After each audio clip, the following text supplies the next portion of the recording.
सभी दर्शकों को राम राम। आज मैं आपको कुंडली में गुरु के बारे में बताना चाहता हूँ कि गुरु बहुत ही महत्वपूर्ण ग्रह है। गुरु यानी बृहस्पति जी, यह शुभ ग्रह है। सभी काम शुभ करते हैं, कभी भी गलत नहीं करते, वो सबका ही भला करते हैं। गुरु परमार्थी होता है, बुद्धि के दाता होते हैं। गुरु संतान, पुत्र, पौत्र, विद्या, बुद्धि, लाभ का कारक है। गुरु बड़े भाई का कारक है। गुरु से परलौकिक और आध्यात्मिक सुखों का विचार किया जाता है। गुरु पूर्व उत्तर दिशा का स्वामी है। जिस दिशा में घर में अपन मंदिर बनाते हैं तो शुभ रहता है, यानी पूर्वोत्तर और उत्तर और पूर्व का कोना देवताओं का स्थान है, तो उसका स्वामी गुरु है।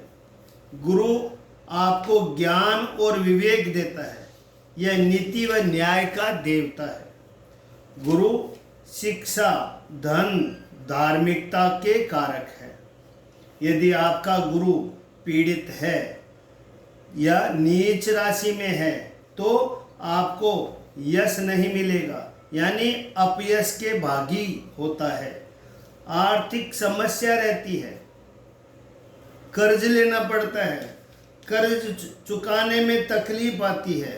मंद बुद्धि, मित्र विरोधी स्वभाव रहता है। जीवन में स्थायित्व नहीं आने देता है। विवाह के मामले में समस्या पैदा करता है। फिर भी गुरु संतान को योग्य बनाता है। इसीलिए आपको गुरु को अपनी कुंडली में मजबूत करने के लिए गुरु मंत्र का जाप रोज करना चाहिए। जो गुरु आपको मंत्र देते हैं उनका जाप आप रोज करेंगे तो गुरु प्रसन्न होंगे और आपकी कुंडली मजबूत होगी। या ओम ग्राम ग्रेम ग्रोम सह गुरुवे नमः का जाप करें। और झूठ नहीं बोलना चाहिए, मांस मदिरा का सेवन नहीं करना चाहिए। अपने गुरु माता पिता की सेवा करनी चाहिए, उनको प्रसन्न रखें और उनका आशीर्वाद प्राप्त करें। गुरु को मजबूत करने के लिए कपड़े, पीले रंग के कपड़े, पीले कपड़े या अंडरगारमेंट्स पहनना चाहिए। सोने के आभूषण पहनना चाहिए। गुरुवार का व्रत पूजा करनी चाहिए। नित्य प्रातः सूर्य उदय के समय सूर्य को हल्दी मिलाकर जल अर्पित करना चाहिए, जिससे गुरु मजबूत होते हैं। श्री रामचरितमानस में भी तुलसीदास जी बाबा लिखते हैं कि बंदों प्रथम महेश्वर चरना, मोहि जनित संशय सब हरना। पहले पृथ्वी के देवता ब्राह्मणों के चरणों की वंदना करता हूँ, जो अज्ञान से उत्पन्न सब संदेहों को हरने वाले हैं। इसीलिए गुरु को बल देने के लिए ब्राह्मणों की सेवा करनी चाहिए। एक बात बताइए, आपको जब शारीरिक रोग बीमारी होती है तो आप डॉक्टर के पास जाते हैं और उसे परामर्श लेते हैं। डॉक्टर आपको दवाई की पर्ची लिख देता है, जिस पर दवाइयों का नाम लिखता है, और आप उसे उसकी 5, 10, 20 मिनट की जो फीस है हजारों रुपए में देते हैं। पर जब आपको मानसिक, आर्थिक, शारीरिक कष्ट होता है तो आप पंडित जी से अपनी कुंडली दिखलाते हैं और पंडित जी आपको जन्म पत्री पर 2-3 घंटे विश्लेषण कर विचार करते हैं और आपका उपाय बताते हैं और आपको मंत्र जाप करने की सलाह देते हैं। मंत्रों में, पूजा पाठ में बहुत शक्ति होती है। मंत्र जाप करने से आपको घर में धन, पुत्र, पुत्रादि, व्यापार, पत्नी, शादी सब कुछ मिलता है। एक सज्जन ने कहा कि मैं कुंडली, पूजा पाठ, मंत्र पर विश्वास नहीं करता। अरे भाई, आपके विश्वास करने या न करने से क्या होता है? मेरे एक मित्र है जो छोटी मोटी बीमारियों को नहीं मानते थे और बोलते थे कि मेरे कुछ नहीं है होता, मैं बिल्कुल ठीक हूँ। जब बीपी व शुगर चेक ही नहीं कराओगे तो कैसे पता चलेगा कि आपके क्या बीमारी है। फिर उनका बेटा उनको डॉक्टर के पास लेके गया और वहाँ जांच हुई तो पता चला कि मासे को बीपी शुगर की दवाइयाँ रोज लेनी पड़ेगी। इस प्रकार आप कुंडली का विश्लेषण कराएंगे तो पता चलेगा कि कौन से ग्रह की दशा चल रही है, कौन कौन से मंत्र जाप करने से आपका कष्ट से राहत मिलेगी।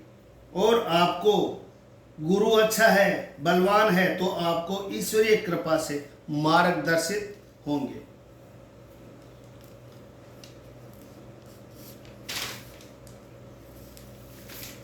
इसलिए मैं आपको आज कुंडली में आपका गुरु कहाँ है, कौन सी राशि में है, इसके बारे में बता रहा हूँ।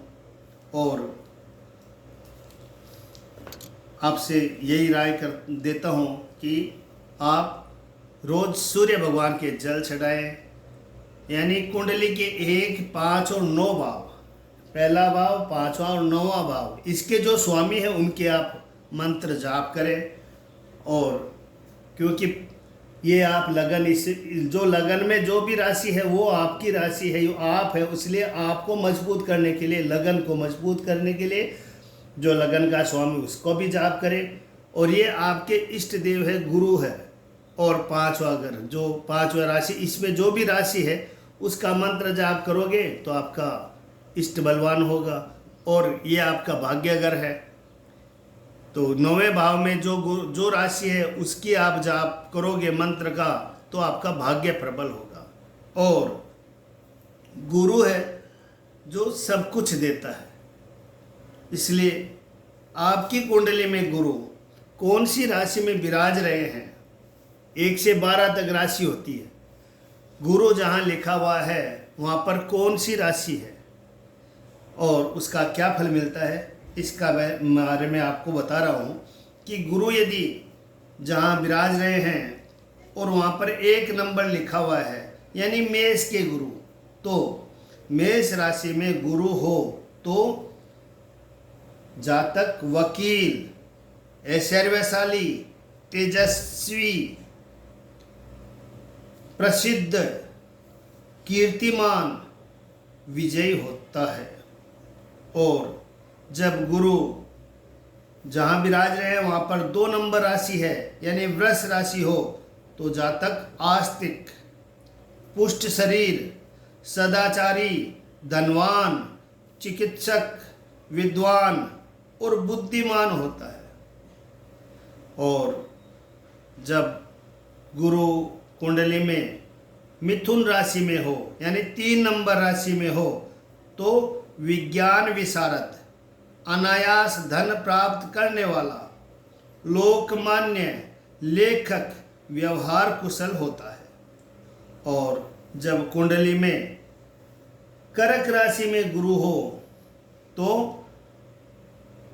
जातक सदाचारी, विद्वान, सत्यवक्ता, महायशस्वी, साम्यवादी, सुधारक, योगी, लोकमान्य, सुखी, धनी और नेता होता है। जब गुरु 5 नंबर राशि में सिंह राशि में हो तो जातक सभा चतुर, शत्रुजीत, शत्रु पर विजय प्राप्त करने वाला, धार्मिक, प्रेमी, कार्यकुशल होता है।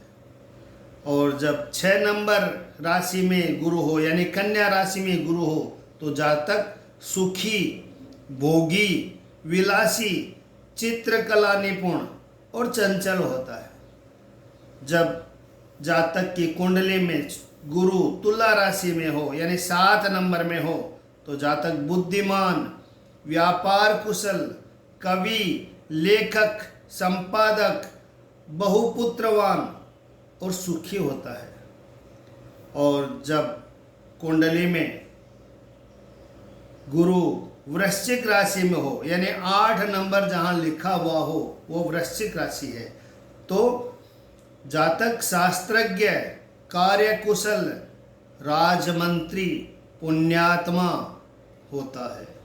और जब धनु राशि में गुरु हो, यानी 9 नंबर राशि, यानी गुरु की स्वयं की राशि हो, तो धर्माचार्य, गुरु रति प्रेमी होता है।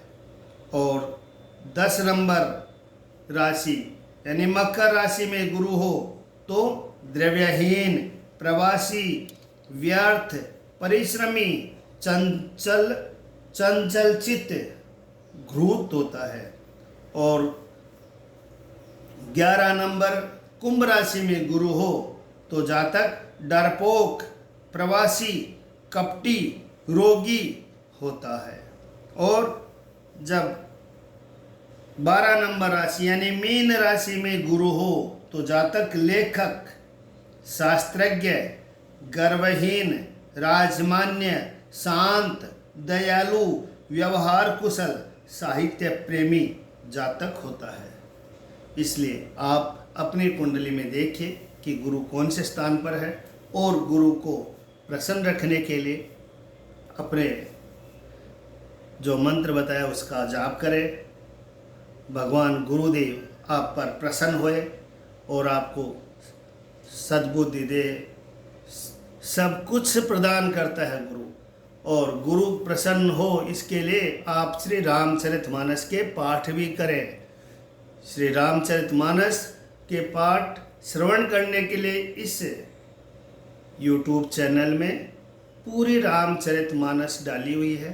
कृपया उसको आप सुनकर अपने गुरु को मजबूत कर सकते हैं, सभी ग्रहों को मजबूत कर सकते हैं। रामचरितमानस में बहुत ताकत है। जय सिया राम, राम राम। भगवान आपका भला करे, खुश रखे।